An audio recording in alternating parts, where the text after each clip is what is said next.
Първи пете, някъде към 10 и нещо, и още не отворил гореливи очи.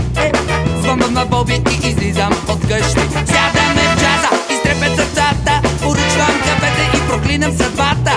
Какво му направихме на Господ с Боби, да на изток от рая нас ни зарови. А някой бачка от няколко часа направиха пари, какво от това? И богатите понякога плачат, а тук ще огрее дидери кучия, кучия гъс. Да, гъс.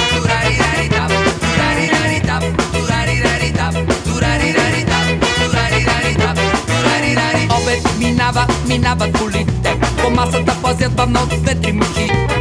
И сами тука поглеждаме Боби, дай да палим гумите и към Хавай. Знаеш ли, брат, хората на запад колко взимат само за час? Толкова, че тука с тия парички кафеце ще жули 4-5 дни. А нека работят здраво маймуните, не се става така лесно, човек. А ние с Боби работим над себе си, работим над себе си и пием кафе. Да, кафе.